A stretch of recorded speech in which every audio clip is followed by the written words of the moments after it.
Boa noite, pessoal. Queria pedir desculpas a vocês aqui, tivemos um problema de conexão, mas acredito que agora vai dar tudo certo. Iremos poder dialogar com o professor Alcides Scaglia, professor da Unicamp, convidado para essa noite de lives aqui do Conhecimento Solidário. O evento, que é a realização do programa Encaminhar a Ação Cidadã, programa de extensão da Universidade Estadual de Feira de Santana,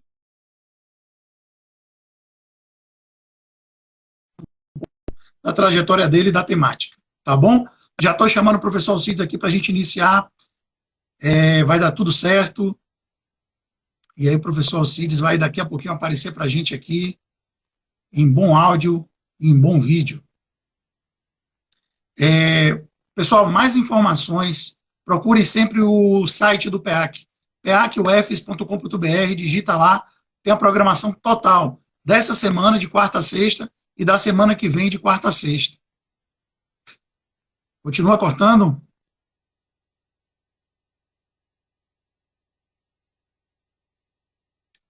Às vezes é a nossa conexão, às vezes é a conexão de quem está em casa, mas vamos ver.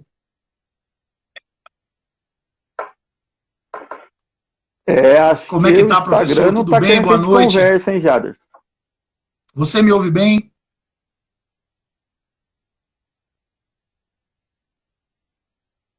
Eu não te escuto. Não me ouve bem, professor?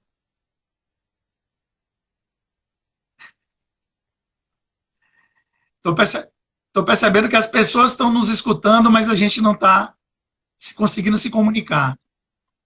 Eu não te escuto, mas se você quiser, você pode mandar coisa pelo WhatsApp. E aí você faz a pergunta pelo WhatsApp, pode ser? Qualquer coisa eu te pergunto pelo WhatsApp. Vamos lá.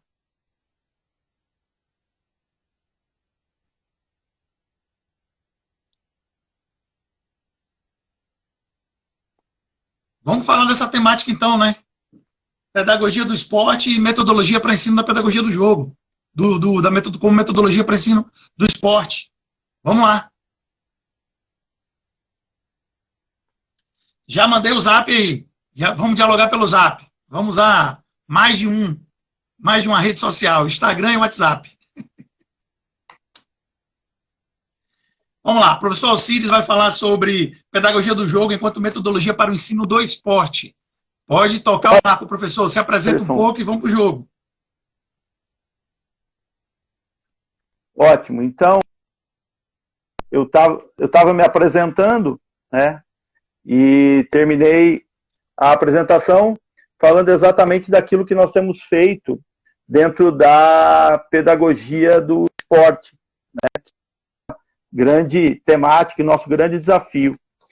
E discutir pedagogia do esporte seja algo muito importante, principalmente porque entendo que talvez a educação física gastou muito tempo querendo desconstruir algo necessário, importante, né? Foi exatamente o momento em que a educação física entra em crise de identidade na década de 80, e precisava desconstruir, e precisava refletir, e precisava questionar toda a construção e todo o desenvolvimento físico esportivista da década de 60, da década de 70, que foi muito utilizada aí pelos governos militares, principalmente, para que pudesse alienar o povo,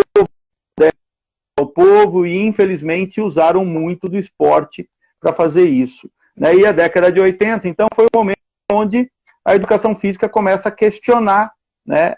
E a gente chama esse momento de o momento da crise de identidade.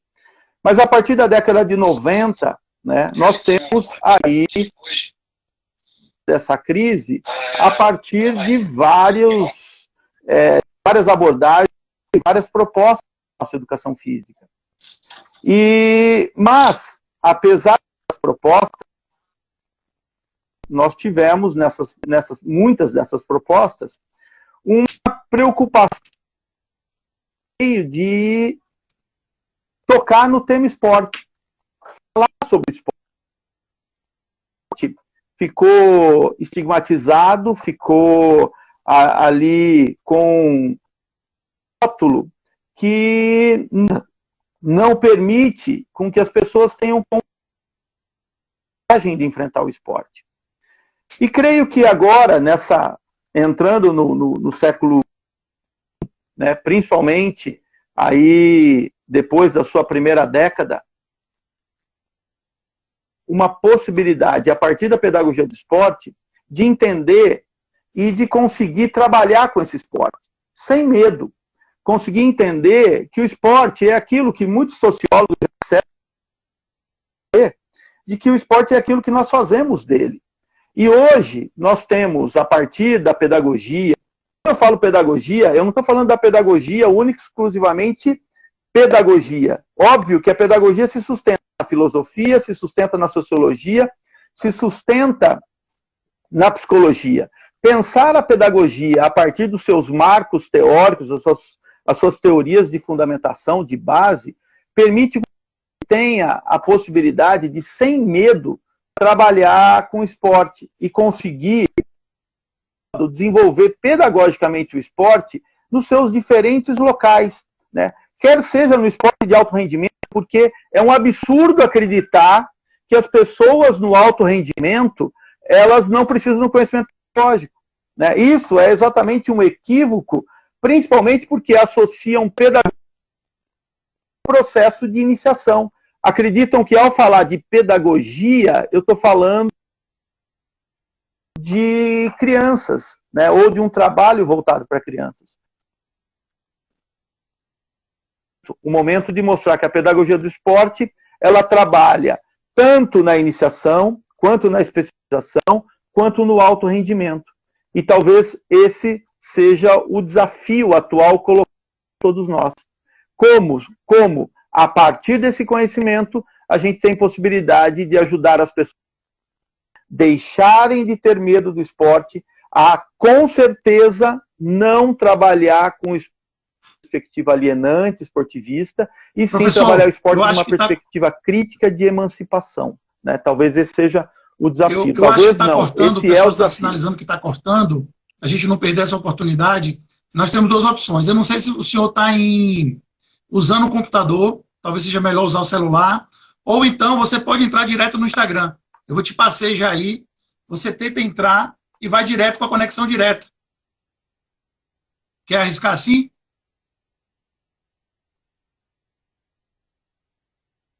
Tá. É porque tá oscilando para alguns, para outros não. Tá ótimo? Então vai lá. Então continua. O pessoal falou que tá tranquilo. Eu... Então continua. Vamos lá. Né? E tô vendo o computador aqui do lado. Parece as pessoas estão me escutando. Para outros, parece que está um pouco complicada a conexão.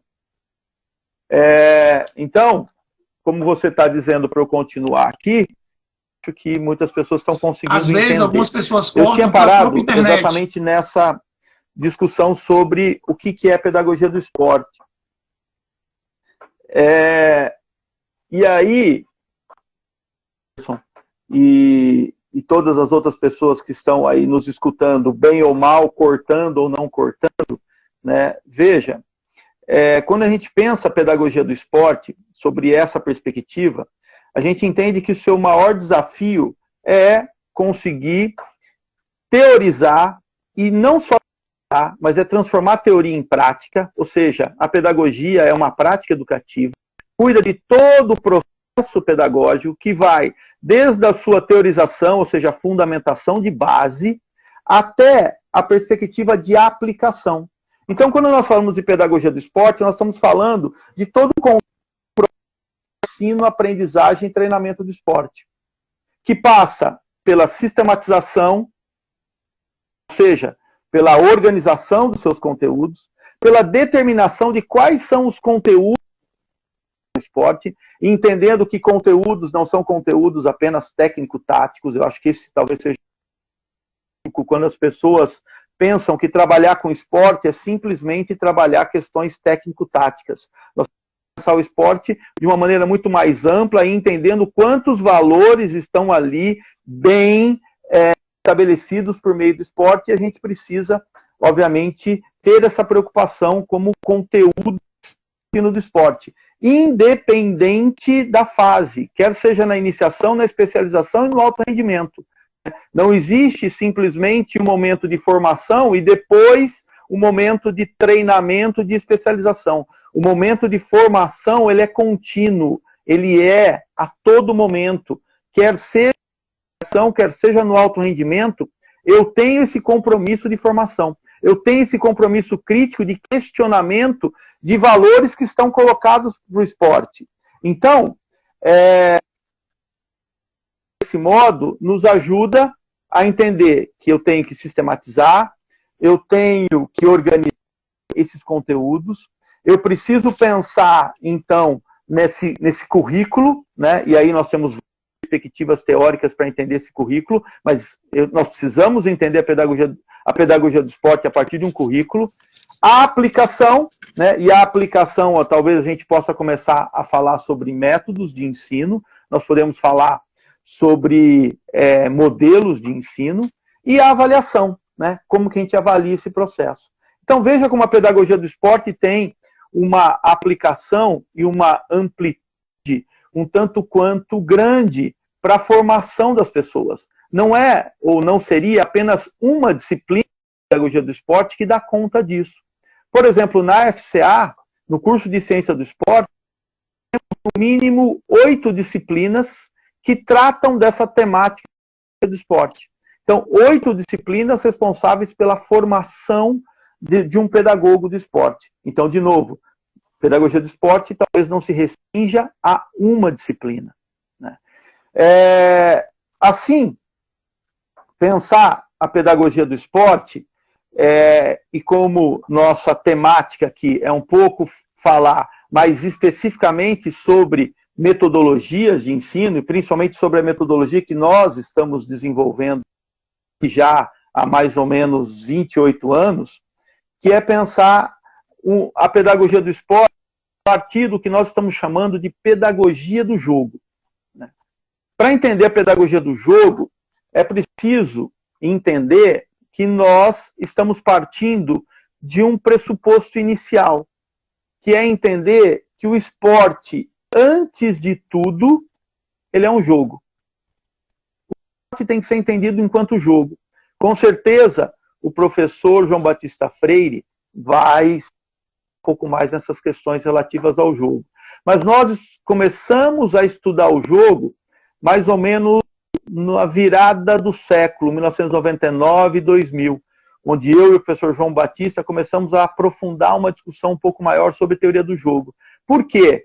Porque até então, em 1992, nós estávamos começando uma discussão, né, obviamente iniciando pelo professor João Batista, que foi pensar como que o futebol de rua ensinava as crianças a jogar futebol. Então, veja os links, veja a ligação para a gente chegar até essa pedagogia do jogo, que é o objetivo principal aqui. Quando nós começamos a discutir, e o professor João Batista tinha por hipótese que o futebol de rua ensinava as crianças a jogar futebol, ele começava a discutir a existência ou a possibilidade de se existir uma pedagogia na rua, ou seja, uma pedagogia que existia em meio à liberdade de se jogar futebol. Essa pedagogia, ela foi de muitos questionamentos, ou seja, como que nós entendemos essa pedagogia? O que significa? A pedagogia da rua significa simplesmente a gente entender quais são os jogos, entender o que acontece com esses jogos de rua. Então, isso começa em 92 e a gente começa a investigar a cultura lúdica, começamos a investigar os jogos tradicionais, começamos a brincar com essas possíveis aproximações entre o jogo tradicional e o ensino do futebol, tentando já desde aquele momento romper com o método tradicional, mostrando que talvez mais interessante, ao invés de se preocupar com o gesto técnico e desenvolvê-lo de modo muito tecnicista, seria interessante a gente começar a desenvolver essa técnica a partir do jogo. Foi a nossa primeira aproximação. Depois nós começamos a ver que isso era muito pouco, né? Isso, lá em 93, 94, resolvia o nosso problema, mas não em definitivo. A gente precisava ampliar e melhorar e aprofundar essa discussão. É aí que começa todo o entendimento de como esse jogo pode ensinar tática, como esse jogo pode ensinar valores. E aí vimos que a gente tinha que se aprofundar nos estudos. Não dava para simplesmente ficar naquele conhecimento que nós estávamos desenvolvendo até lá, meados da década de 90. Aí começamos a estudar o jogo, principalmente a partir da minha tese de doutorado e a partir do livro, ou da livre docência do professor João Batista Freire, que culminou no livro O Jogo entre o Riso e o Choro, né?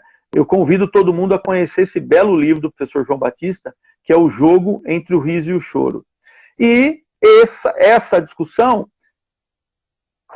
vamos dizer assim, ela se imbrica, ela se une com aquilo que eu estava estudando no doutorado, que era investigar o processo de organização do jogo. Então, ao entender o processo de organização e entender o que é teoria do jogo, permite a gente começar a pensar numa pedagogia do jogo, a partir de dois grandes pressupostos. Pensar pedagogia do jogo é pensar em ambiente de jogo, o que é esse ambiente de jogo e esse ambiente de aprendizagem. Para entender ambiente de jogo, eu preciso entender o que com as pessoas quando elas estão jogando.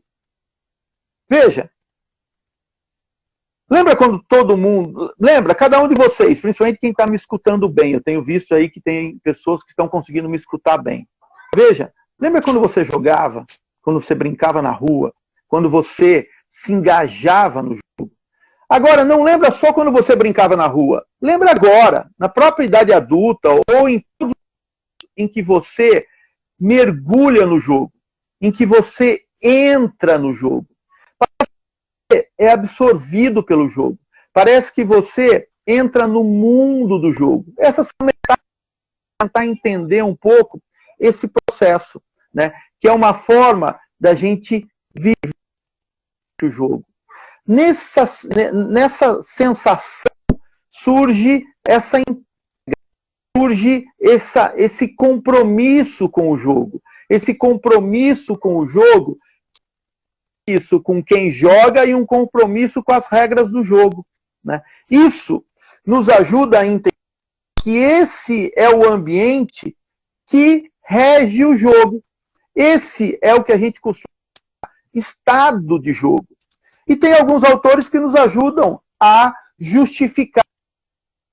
Um deles é o Huizinga. Eu acho que, principalmente quem tem curso da datilografia, já deve ter lido muito o Huizinga, né, lá no livro Homo Ludens. É uma boa outra indicação de leitura, né, o livro Homo Ludens. E lá o Huizinga vai dizer o seguinte: o jogo acontece em dois polos. Dentre muitas coisas que o Huizinga diz, existem ali dois polos estabelecidos no Huizinga: o polo da frivolidade e o polo do êxtase.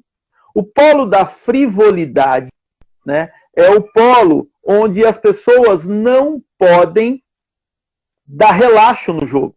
As pessoas não podem não levar o jogo a sério. As pessoas precisam ter esse compromisso com o jogo. No momento que alguém dá relaxo, no momento em que alguém sério, no momento que alguém não se entrega para o jogo, ela extrapola a frivolidade. Se ela extrapola a frivolidade, ela deixa de jogar. Por outro lado, o outro extremo, nós temos o êxtase. O êxtase é exatamente a questão mais emocional do jogo.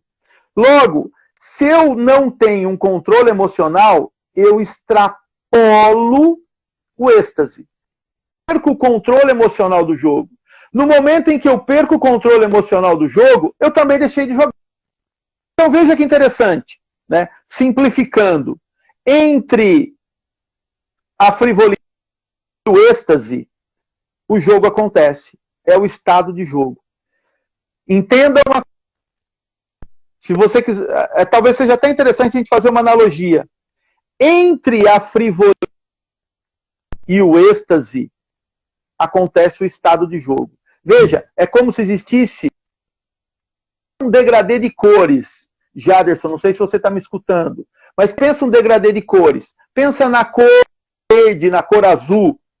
Pensa que tem um azul claro que vai aumentando a sua qualidade, chegando no azul muito escuro. Entre esse degradê de cores, existe o que nós estamos chamando de estado de jogo. Ou seja, esse estado de jogo é degradê de intensidade. Isso é muito importante, esse degradê de intensidade. Esse degradê vai mostrar que essas diferentes intensidades do jogo, elas permitem a gente começar a compreender como que essa intensidade pode e deve ser, entre aspas, controlada pelo ambiente de aprendizagem. Então, veja, finalizando a discussão sobre ambiente de jogo, é exatamente o ambiente que mantém o jogo de intensidade e motivação. Isso é que acontecia na rua. Na rua não tinha o professor do lado de fora gritando para você jogar. A motivação estava em você. Era uma motivação intrínseca, não uma motivação extrínseca. Essa é a grande característica do ambiente de jogo. Mas não existe jogo sem necessariamente essa relação com a realidade, essa relação com o mundo real, porque o jogo, se fosse pensado apenas dentro dessa perspectiva, ele era simplesmente alienante, era simplesmente uma fuga da realidade. E não é isso que acontece. O jogo acontece ancorado à realidade. O jogo acontece pelo desejo que advém da realidade. Ou seja, os jogadores encontram no mundo real e trazem para o jogo essa possibilidade de encontrar soluções problema do mundo real no mundo do jogo, já que o mundo do jogo é mentira. Mas é um mundo ficcional que acontece na... Por isso que, para entender toda essa discussão, só é possível a partir da teoria da complexidade sistêmica. Não dá para entender essa nossa conversa a partir do paradigma positivo. Uma coisa, se o paradigma positivista diz o seguinte, se você é uma coisa, você não pode ser outra. Pelo paradigma da complexidade, exatamente essas questões que parecem contraditórias são necessárias. Então, entender o jogo a partir dessa perspectiva, a possibilidade de não compreender o jogo como um processo de mostrar a teia complexa como que faz esse jogo acontecer. O quanto esse jogo é tecido junto com todas essas complexidades da existência humana. Caloá vai dizer um ponto no livro, outro livro muito interessante, que é o livro do Roger Caloá, O Jogo e o Homem, onde ele vai dizer lá para o meio do livro que é possível fazer uma sociologia a partir do jogo. Nós podemos estudar a sociedade a partir dos seus jogos. Por quê? Porque nos jogos estão expressos todos os desejos, os conflitos, todas as virtudes e todas as mazelas de uma sociedade. Então essa relação entre jogo e sociedade é muito bem descrito pelo Caloá e mostra essa teia complexa. Então falar de ambiente de jogo não é necessariamente desconectá-lo da realidade. E trazer a realidade também é começar a falar da nossa atuação construindo esse ambiente de aprendizagem. O jogo se regula por si, no ambiente de jogo. O professor é responsável por esse ambiente de aprendizagem. Ou seja, o que eu quero ensinar a partir. Isso é um grande problema. Isso é um grande problema. Porque, veja, se eu tenho o jogo que é regulado por ele mesmo, ou seja, o jogo tem um fim nele mesmo, ele é autotélico, como que eu quero alguma coisa por meio do jogo? Se eu não tomar esse cuidado, eu vou destruir o jogo.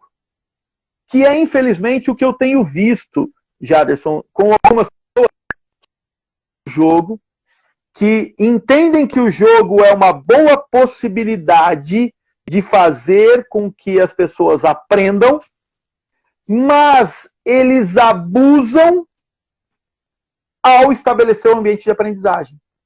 Porque desenvolver uma pedagogia do jogo é exatamente conseguir uma proposta onde se tem um equilíbrio entre o ambiente de jogo e o ambiente de aprendizagem.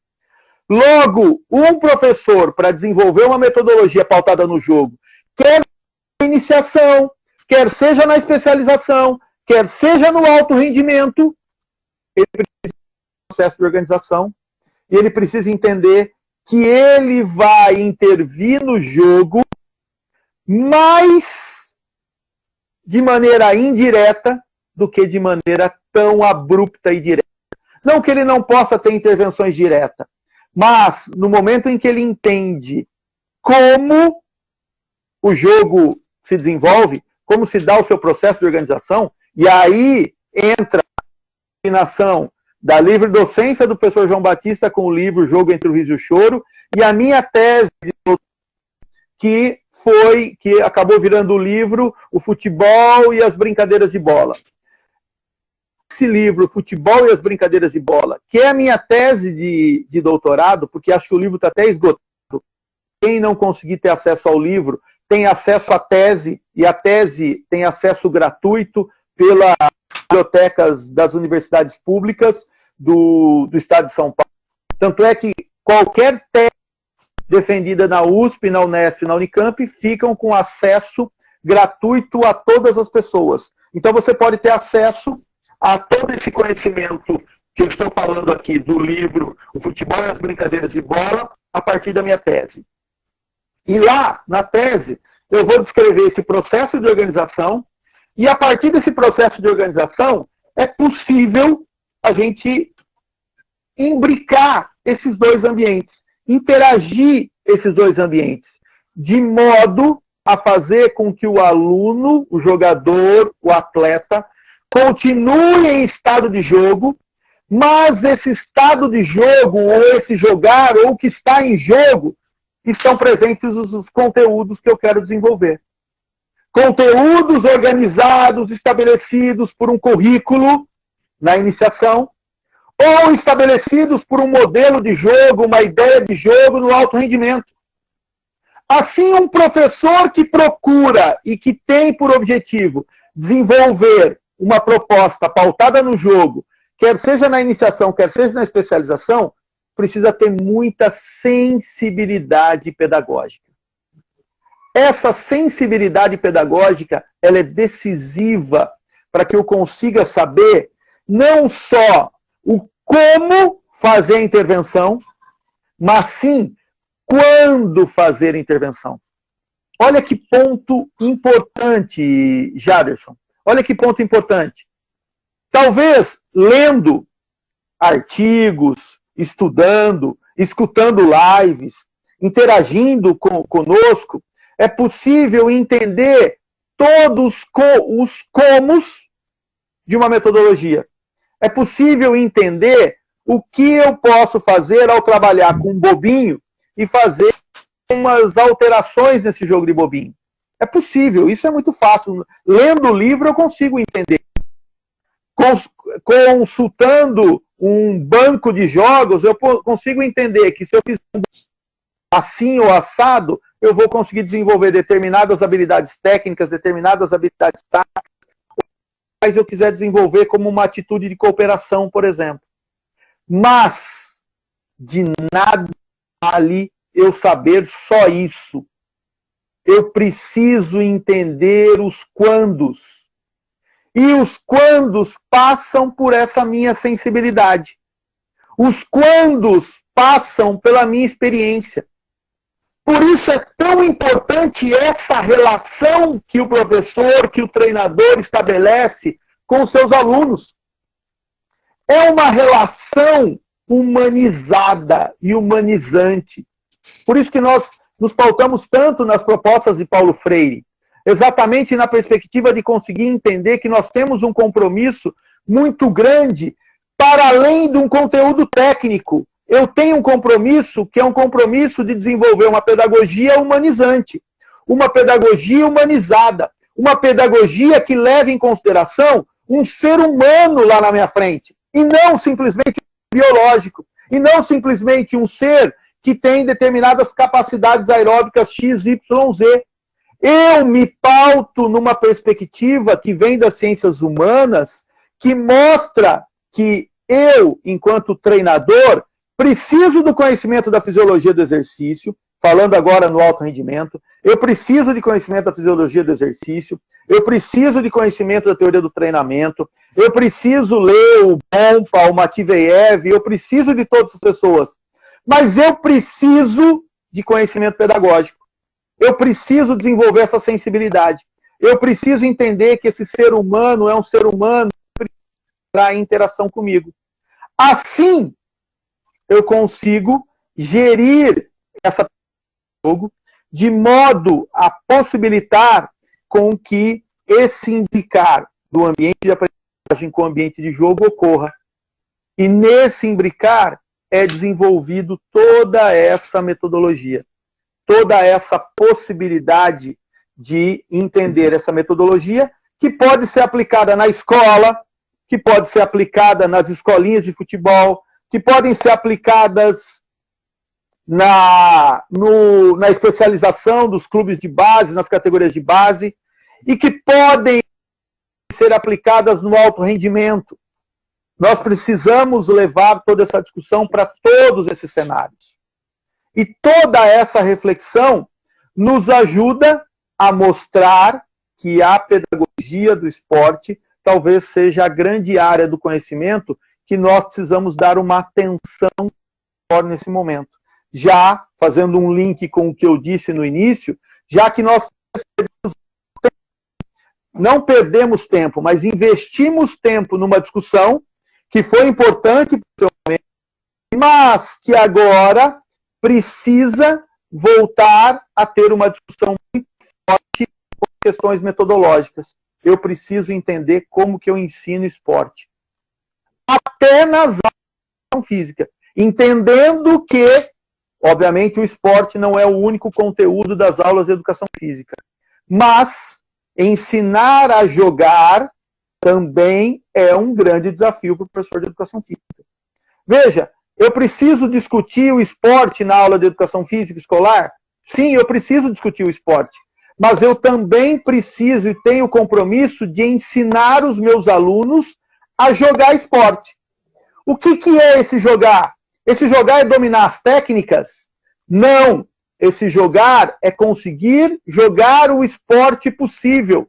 Por isso que nós nos pautamos na ideia de que o esporte, antes de tudo, é um jogo. Logo, eu vou modificar e alterar esse jogo a partir daquilo que os meus alunos conseguem fazer.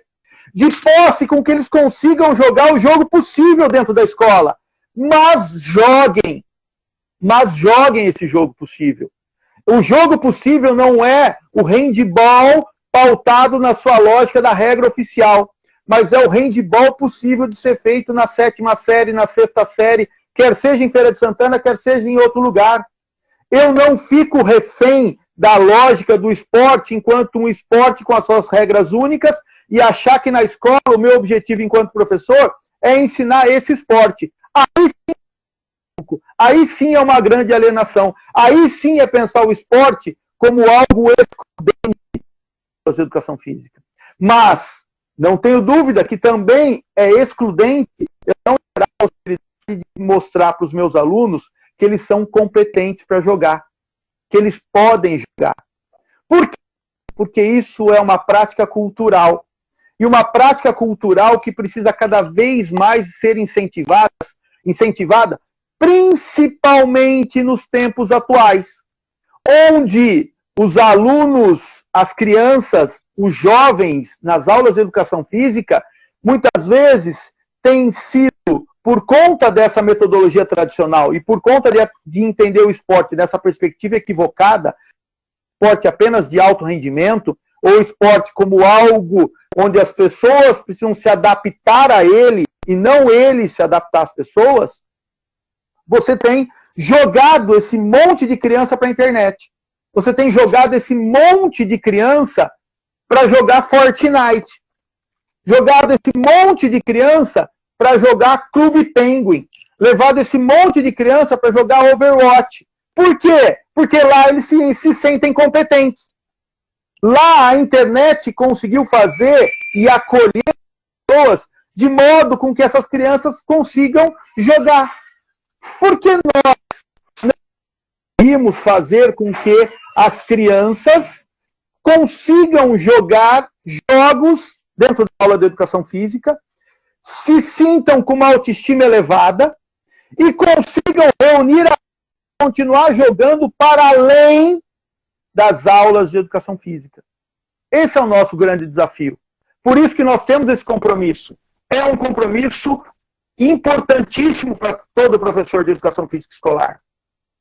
Veja, conseguiremos, desse modo, fazer com que as crianças saiam de casa, que as crianças joguem. Porque, veja, a gente começou falando de pedagogia da rua, a gente falou de que as crianças jogavam na rua. E há um equívoco muito grande em acreditar que quando a gente fala de rua, a gente está falando, acabou a rua. Não existe mais a rua. Veja, esse é um outro equívoco conceitual. Quando nós falamos de pedagogia da rua, nós não estamos falando de jogar futebol no meio da rua. Nem naquela época passada, quando se falávamos em pedagogia da rua, estávamos falando apenas de jogar ou brincar no meio da rua. Rua era uma denominação de espaço. Espaço, local, onde nós tínhamos a liberdade de expressar os nossos desejos. Então a rua era o campo de várzea, era o meu quarto, era a quadra da escola, era o recreio, eram todos esses outros espaços onde você tinha liberdade. Esses espaços não existem mais? Mentira! Esses espaços existem. Existem nos grandes centros urbanos? Existem nos grandes centros urbanos. Existem porque a maioria dos condomínios, para não dizer todos, os condomínios verticais e horizontais, tem uma quadra, tem um espaço.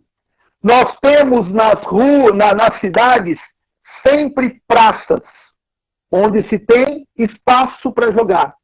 O que não tem é exatamente a ajuda da escola, e da escola, quando eu digo escola, eu estou falando também nós, professores, de ensinar essas crianças a reconquistar esse espaço. Há uma necessidade de fazer com que as crianças reconquistem esse espaço. Esse espaço é delas. Esse espaço é um espaço para que as crianças continuem a jogar. Só que elas precisam entender que elas são competentes para jogar. Jaderson, você quer fazer algum questionário, um questionamento? Ou você quer que eu continue desse modo? Veja o que você quer, escreva aqui pelo WhatsApp, que eu tenho condições de ler e entender o que você está querendo dizer. Mas eu acho que começa a fazer um pouco de sentido essa nossa preocupação em resgatar essa discussão sobre o ensino do esporte, romper com a lógica desse esporte tradicional, romper totalmente com a lógica de que ensinar esporte é ensinar o esporte institucionalizado, vai chegar para você, gerar a possibilidade de fazer com que... Eu vou fazer em áudio a pergunta, na verdade uma pergunta, a sinalização. A gente percebe que há uma necessidade de uma transposição didática, de colocar em prática, alguns elementos conceituais que a pedagogia do esporte propõe.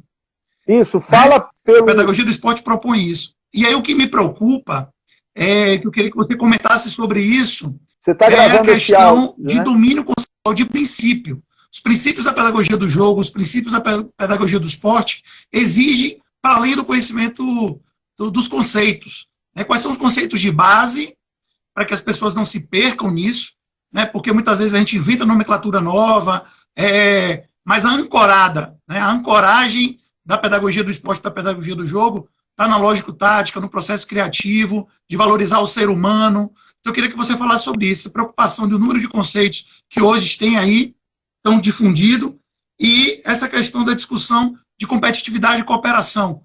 Né? Falasse um pouquinho mais sobre isso também. E pode tocar a live aí, tá ótimo, tá maravilhoso.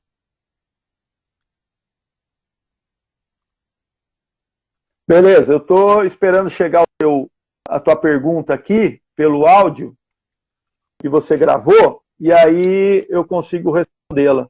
Pessoal, eu estou passando a pergunta, né, para quem está chegando agora, para o professor Alcides, ele vai ouvir o áudio, tá bom? Porque a gente está com um problema de conexão, vocês conseguem ouvir a gente não consegue se comunicar um com o outro. Então ele vai ouvir o áudio. Então, em nome do programa Encaminhar Ação Cidadã da Universidade Estadual de Feira de Santana, a gente agradece a todos vocês que estão participando da nossa live. Lembrando que amanhã, 10 horas, tem com o professor Gibson. A gente continua ainda com o professor Alcides. Tá? Enquanto ele ouve o áudio aí, depois ele vai fazer as considerações. A pedagogia do esporte propõe isso. E aí o que me preocupa, que eu queria que você comentasse sobre isso, é a questão de domínio conceitual de princípios. Princípios da pedagogia do jogo, princípios da pedagogia do esporte, exigem, para além do conhecimento dos conceitos. Quais são os conceitos de base, para que as pessoas não se percam, porque muitas vezes a gente inventa nova, mas a ancorada, a ancoragem da pedagogia do esporte, da pedagogia do jogo, está na lógica prática, no processo criativo, de valorizar o ser humano. Eu queria que você falasse sobre isso, para os conceitos que hoje tem aí, tão difundidos, e essa questão da competitividade e cooperação. E vamos tocar a live aí, está ótimo, está maravilhoso. Boa, entendi a sua pergunta. Eu acho que muito da sua pergunta eu acabei respondendo na minha fala anterior, principalmente mostrando que quando a gente fala de pedagogia do jogo, nós estamos falando de uma proposta, de uma abordagem metodológica dentro da pedagogia do esporte. Então, para ajudar o Jaderson, a partir dessa pergunta dele, talvez eu possa tentar fazer aí um mapa, não um mapa, mas tentar mostrar um pouco essa organização desses conceitos. Então, veja, primeiro ponto, a pedagogia do esporte está dentro, então eu vou fazer uma síntese de tudo. A pedagogia do esporte, ela está dentro da educação física, dentro da grande área da educação física. A pedagogia do esporte pode estar em várias disciplinas do bacharelado em educação física, da licenciatura em educação física ou do curso de ciência do esporte. Então, ela não necessariamente é uma disciplina, mas, como eu disse, ela cuida de todo o processo de ensino, aprendizagem e treinamento do esporte. Assim, ela tem a capacidade de tratar da sistematização, organização, aplicação e ação de todo esse processo. Em diferentes manifestações do esporte, em diferentes cenários do esporte. Então, isso é a pedagogia do esporte. Essa pedagogia do esporte dá base para a gente desenvolver inúmeras discussões. Quando a gente fala de pedagogia do esporte, nós estamos falando, então, de todo esse processo, e todo esse processo pode acontecer, e aí eu vou fazer uma cisão mais didática. Existe uma pedagogia do esporte tradicional, e existe uma pedagogia do esporte que nós estamos chamando de novas tendências em pedagogia do esporte. Então, talvez esses sejam dois pontos importantes. Primeiro, a abordagem tradicional da pedagogia do esporte é uma abordagem pautada ainda pelo paradigma positivista, mecânico, pautada ou desenvolvido por uma metodologia tradicional. Essa metodologia ela é analítica. Essa metodologia tradicional, às vezes, a gente chama de tecnicista, porque ela valoriza excessivamente a técnica. Tudo isso é pedagogia do esporte tradicional. Nós estamos defendendo, do outro lado, que é o esporte a partir do que nós chamamos de novas tendências. Logo, ela não se pauta mais no cartesiano. E sim, como eu já disse, ela se pauta no paradigma emergente. O paradigma emergente abre um leque de outras perspectivas de fundamentação, que pode se dar por diferentes matrizes teóricas. Isso é um ponto importante, né? Quando você pega as novas tendências em pedagogia do esporte, você tem várias possibilidades epistemológicas para sustentar essas novas tendências. E dentre essas várias epistemologias, ou essas várias teorias, vão surgindo abordagens. A pedagogia do jogo, ela é uma abordagem, uma forma de entender como aplicar esses conceitos da pedagogia do esporte a partir das novas tendências nos diferentes cenários a partir da nossa interpretação.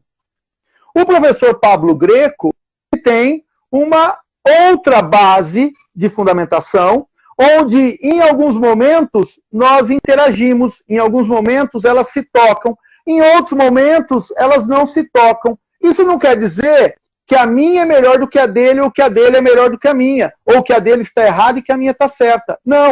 O grande é como nós conseguimos ser fiéis à nossa epistemologia. Então, talvez o grande desafio seja, principalmente para todos os professores que estão nos escutando, de que lado você está? Dentro de uma pedagogia tradicional, pedagogia do esporte tradicional, dentro de uma pedagogia das novas tendências? Se você está dentro das novas tendências, com quais marcos teóricos você se aproxima mais? Não necessariamente que eu defenda que você tenha que ter apenas um marco teórico. Agora, não dá para ter um pé na abordagem tradicional e um pé nas novas tendências, né? O grande desafio é você exatamente conseguir estar aí ou do lado do paradigma emergente ou, infelizmente, se você quiser, do lado do paradigma tradicional, né, que trouxe já todas as mazelas que nós conhecemos para o esporte e para a sociedade, né? Por isso, eu não vou, em hipótese alguma, defender essa abordagem tradicional, eu não vou defender o esporte tradicional, eu não vou defender uma metodologia tecnicista. Por quê? Porque dentro das novas tendências, nós conseguimos desenvolver a técnica, tanto quanto a tática, tanto quanto os valores, de um modo melhor do que a abordagem tradicional. Por quê? Porque nós já conseguimos desenvolver, quando eu digo nós, eu estou falando toda a área da pedagogia, sustentada na filosofia, sustentada na sociologia, sustentada e até sustentada na teoria do treinamento, pensando aí na educação física, de que a abordagem tradicional tem problemas. E a gente precisa resolver esses problemas, só que esses problemas não são possíveis mais de serem resolvidos à luz do paradigma tradicional. Fazendo uma analogia, para que fique mais claro, veja o seguinte, é como a gente pensar num Fusca. Pensa num Fusca. O Fusca já foi um carro importante?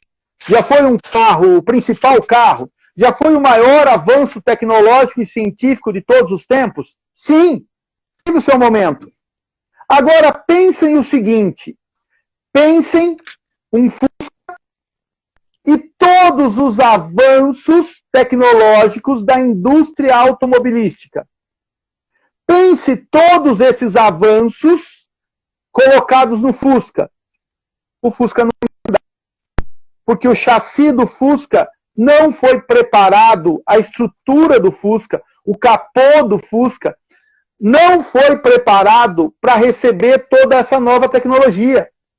Então não dá para continuar pegando, não dá para pegar todas as inovações e colocar no Fusca. Precisou fazer o quê?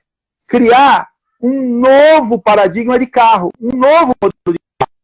E esse novo modelo de carro, ele tem condições de receber toda essa nova tecnologia. Então é exatamente isso que nós discutimos, ou essa analogia que nos ajuda a explicar o que a gente está falando de quebra de paradigma. Por isso que não dá para continuar defendendo a lógica do Fusca. E sim, partir para uma nova plataforma, e dentro dessa plataforma você tem N possibilidades. A pedagogia do jogo é uma delas.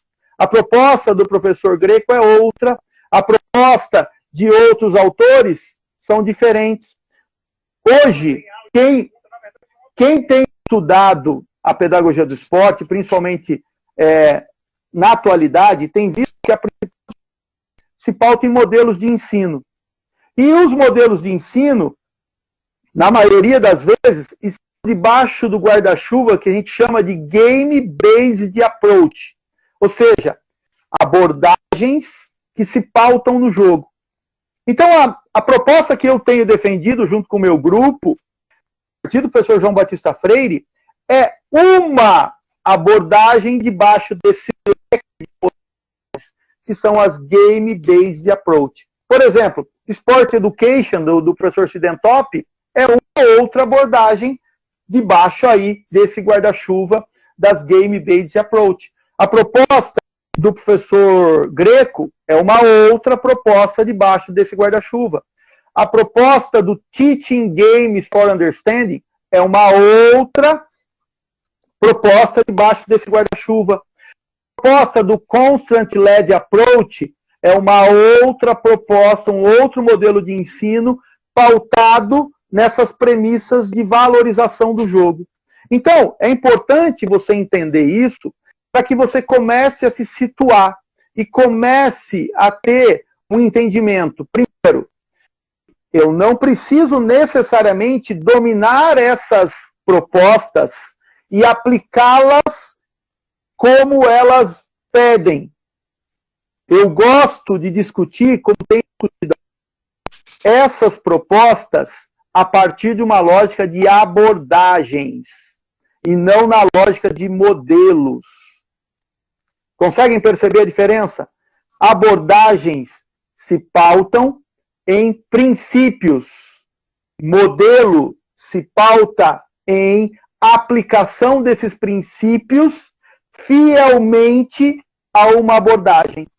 Então, quando nós discutimos a abordagem da pedagogia do jogo, nós estamos falando que a gente pode pensar o ambiente de jogo e o ambiente de aprendizagem como seus dois grandes princípios. E no momento em que eu tenho aí o controle desses dois ambientes e consigo desenvolver uma proposta que valorize isso, eu estou bem ou mal desenvolvendo os princípios da abordagem da pedagogia do jogo.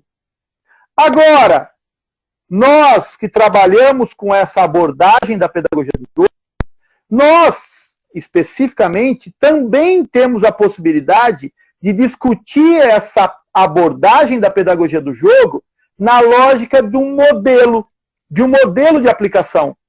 E a lógica desse modelo de aplicação nos implicaria estar falando especificamente do como nós aplicaríamos essa pedagogia do jogo. Que não é o meu objetivo. Mas se fosse, por exemplo, nós estaríamos falando sobre matrizes de jogos. Como que eu desenvolvo um jogo conceitual? Como que eu desenvolvo um jogo conceitual em ambiente específico? Como que eu desenvolvo um jogo específico? Como que eu desenvolvo um jogo contextual dentro de uma periodização de jogo, dentro de uma semana de treino, dentro de uma semana de aula e dentro de um período de treino, dentro do seu macrociclo, mesociclo e microciclo. Nós temos isso organizado, mas isso seria simplesmente uma conversa muito hermética, muito restrita e que não necessariamente ajudariam todas as pessoas. Porque o meu objetivo aqui é necessariamente divulgar o meu modelo, a minha forma de aplicar uma pedagogia do jogo que se pauta na pedagogia do esporte. Mas sim, um leque um pouco mais ampliado de discutir que eu posso pensar uma pedagogia do jogo aplicada na escola, aplicada no treinamento, aplicada na especialização, somente tendo esse cuidado de respeitar o jogo e esse cuidado de respeitar o ambiente de aprendizagem, entendendo que dentro desses ambientes existem jogadores, seres humanos, que pensam, que têm desejos, que anseiam coisas, e eu, enquanto professor, tenho que saber muito bem o que eu estou fazendo ao aplicar essa pedagogia na escola ou nos diferentes locais, né? E aí, a gente começa a entrar num monte de outros problemas, como você destacou na sua pergunta, Jaderson, caminhando para a lógica da competição. Veja, ensinar esporte pressupõe ensinar a jogar. Não existe o ensino do esporte, não existe o ensino do esporte sem a possibilidade de ensinar as pessoas a competir. Competir não significa, em hipótese alguma, reproduzir o conceito de competição do alto rendimento. Não existe, em hipótese alguma, pensar que quando eu estou tratando da competição, eu estou entendendo que a competição é a avaliação do meu trabalho. Esse é o grande equívoco, o grande problema. A avaliação não é, em hipótese alguma, a competição não deve ser, em hipótese alguma, a avaliação do seu trabalho. Nem no alto rendimento. A competição é simplesmente parte do processo. Por isso que eu abomino, e as pessoas já devem ter me escutado falar isso 1 milhão de vezes, eu abomino a ideia de que jogo é jogo, treino é treino.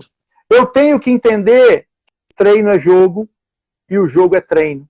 Eu tenho que entender essas relações. Eu tenho que entender que ensinar a competição é ensinar esporte. Ensinar a competição faz parte do processo. O Lucas Leonardo é um dos meus orientandos que mais tem estudado, e eu não tenho dúvida que é a maior autoridade sobre competição pedagógica nesse país, né? E o grande desafio dele agora no doutorado está exatamente em investigar esse professor dentro desse processo de competição. Por quê? Veja, se nós estamos defendendo a ideia de que a competição ela é um processo e você tem que ensinar, se você quer ensinar esporte, você tem que ensinar todo mundo a competir, você tem que ensinar todo mundo a competir, não só os melhores, porque o objetivo da competição não é ganhar, o objetivo da competição é ensinar esporte, é aprender esporte. Então, se esse é o objetivo, pense, qual é o jogo do professor? O professor deve jogar o mesmo jogo que os seus alunos? Ou o professor deve e precisa jogar um outro jogo? Principalmente se ele está dentro da lógica da formação. Principalmente se ele está dentro da lógica da formação. O grande compromisso do professor é ajudar os seus alunos a aprender a jogar melhor. Independente do resultado. Isso é lógico, isso é óbvio. O grande ponto é, o professor tem que conseguir entender que, às vezes, até na derrota, o seu time melhorou. Porque se ele tiver uma boa avaliação dos seus alunos, ele consegue perceber que os seus alunos, mesmo perdendo o jogo, melhoraram.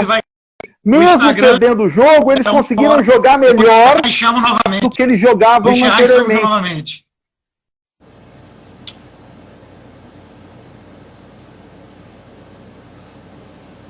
Olá pessoal, voltamos aqui para a live. Todo mundo conhece o Instagram dura aí 1 hora, caiu a conexão depois de 1 hora. A gente já salvou aí, vai ficar 24 horas essa live no ar. Vamos também salvá-la no YouTube e jogar no Núcleo de Futebol Competente. Segue aí o canal do Futecom, que inclusive o professor Alcides Scarglia é o professor colaborador desse Núcleo de pesquisa aqui da Universidade Estadual de Feira de Santana. A live está sendo realizada pelo PEAC, Programa Encaminhar a Ação Cidadã, em parceria com a Associação FSA Esporte e Cultura. Essa live aí, muito boa, do professor Alcides, que tem dado uma contribuição importante ao longo da sua trajetória para a educação física escolar, para o esporte, a partir dos seus estudos, das suas publicações, e agora contribuindo ainda mais aqui nesse momento de isolamento social. E nós vamos chamar o professor Alcides para essa reta final da live, onde ele vinha falando dessa relação e da competição no ambiente, como tratá-lo pedagogicamente, essa possibilidade. Vamos ver aqui, vou chamar o professor para também arrecadar alimentos. Tem aí, depois vocês podem dar uma olhadinha, um card com o número da conta da Caixa Econômica, R$5, R$10, o que puder. Se não puder, também compartilha, né? Amanhã nós vamos estar recebendo o Gibson, uma semana aí de quarta a sexta de esse restinho de semana de muita coisa boa. Professor Alcides, me ouve bem? Conta da Caixa Econômica, R$5, R$10. Pode continuar, professor. Tá me ouvindo? Pode continuar. Tudo ok. Estou te ouvindo, Jaderson. Posso ir para os finalmente? Estou escrevendo no Instagram, no WhatsApp.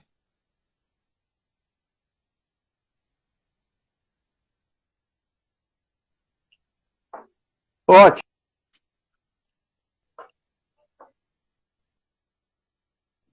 Veja, eu estava... que eu parei, as pessoas tenham conseguido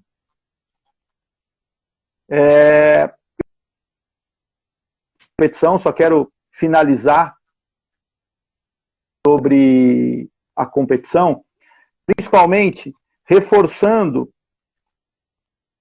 as pessoas precisam não ter medo da competição. Porque de ensinar esporte, eu não posso competir. Mas eu tenho que deixar de que competição eu estou falando. Eu tenho que deixar claro para os meus jogadores, a diretora da escola,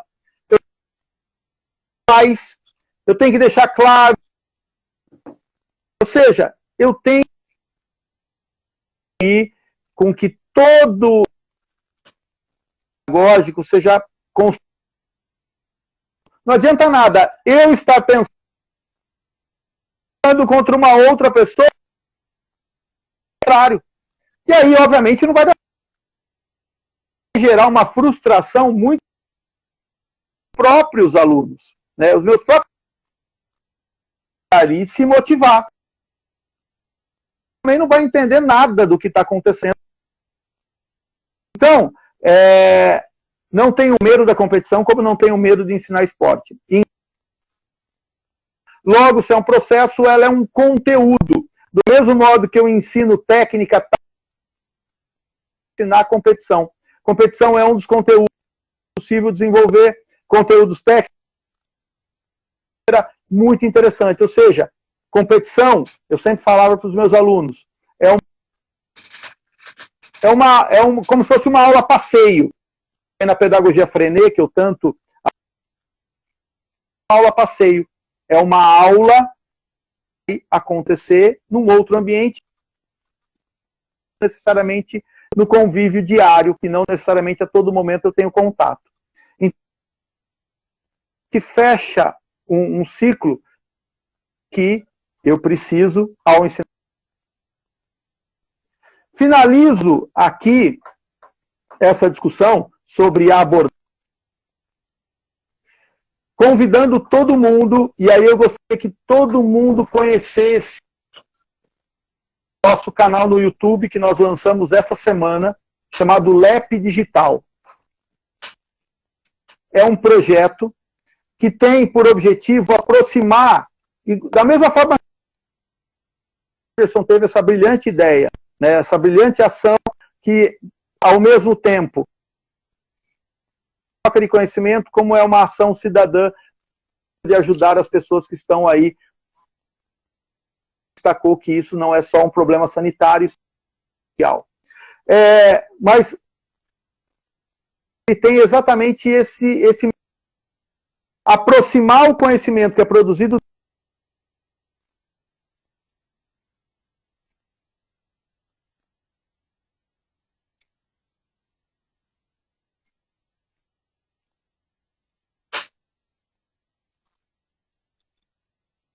está construído numa linguagem hermética, que é uma linguagem própria entre os cientistas. O artigo científico não é necessariamente um professor lê, um professor que está dando aula de física, mas sim o daquele artigo, ele é importantíssimo para que a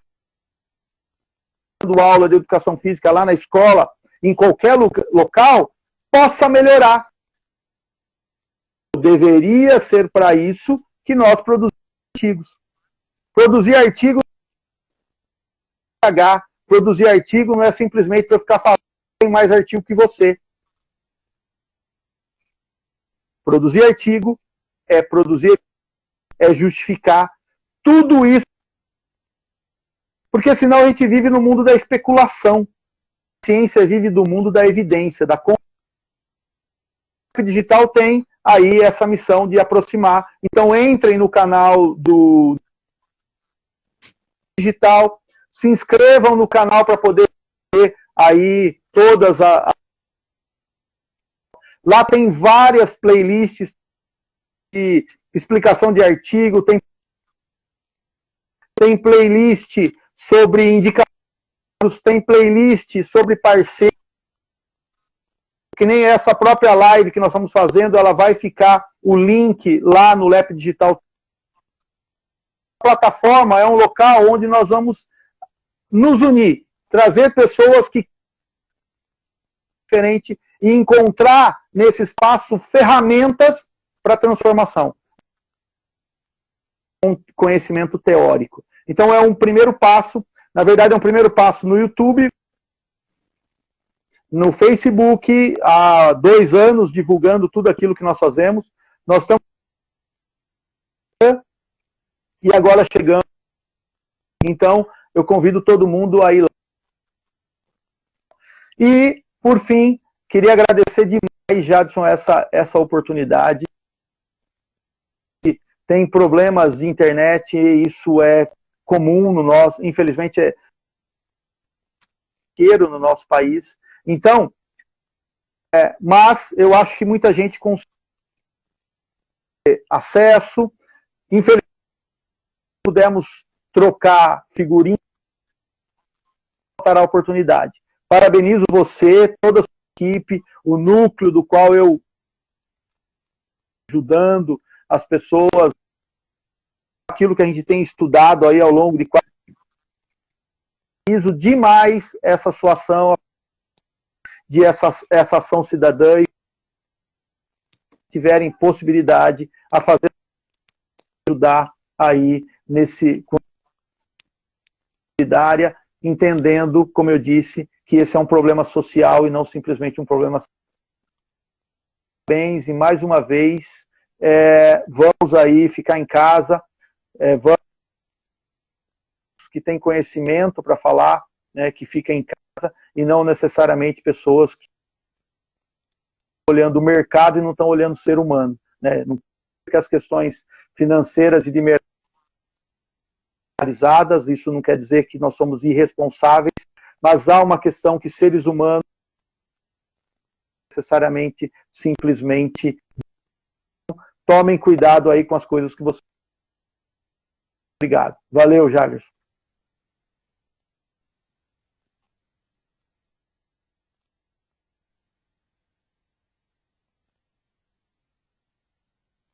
E talvez você possa falar com todo mundo, porque senão nem eu te escuto. E deixo aí o meu contato para a gente conversar pelo LEP Digital, tá ok?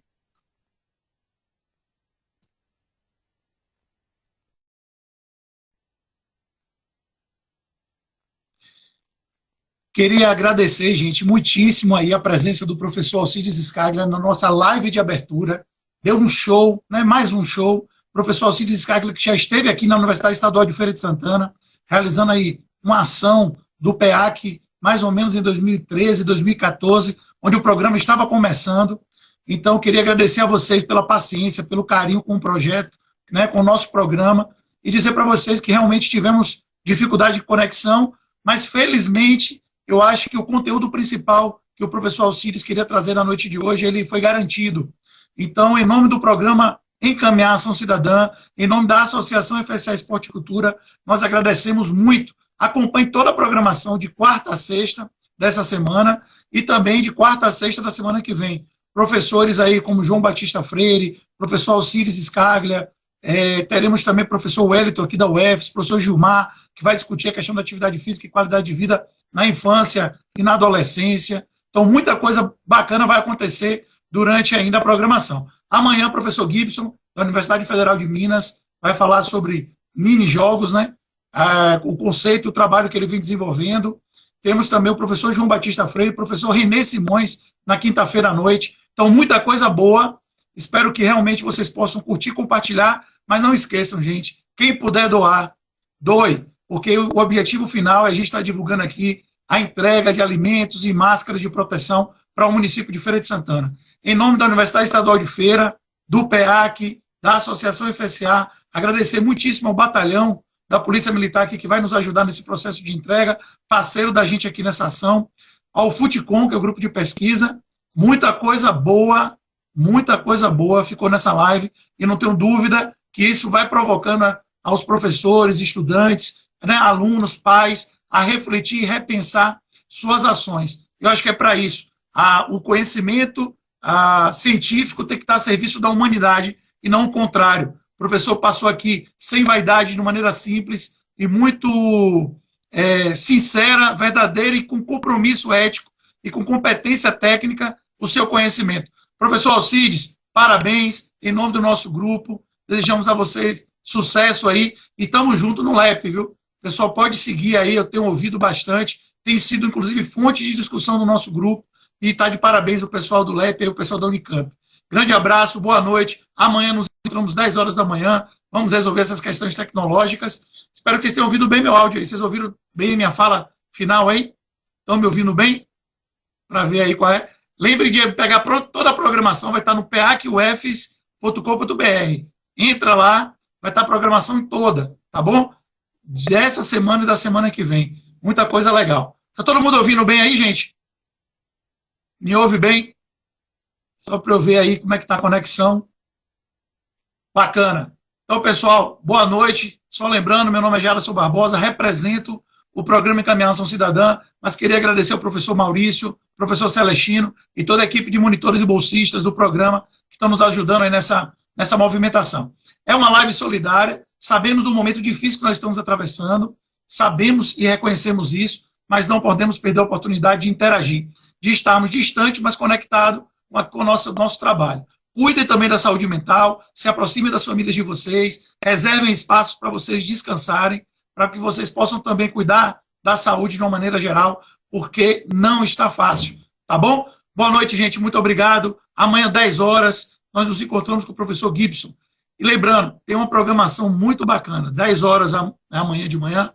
À tarde, teremos o professor Marcelo Vilhena, do Esporte Clube Vitória, falando aí do processo de organização de treino e aula. À noite, o professor Renê Simões, tá bom? Às 19 horas. Grande abraço. Sexta-feira é outra programação. E lembre-se, né, curtam, compartilhem e divulguem o máximo que vocês puderem no nosso evento. Boa noite, muito obrigado e até a próxima.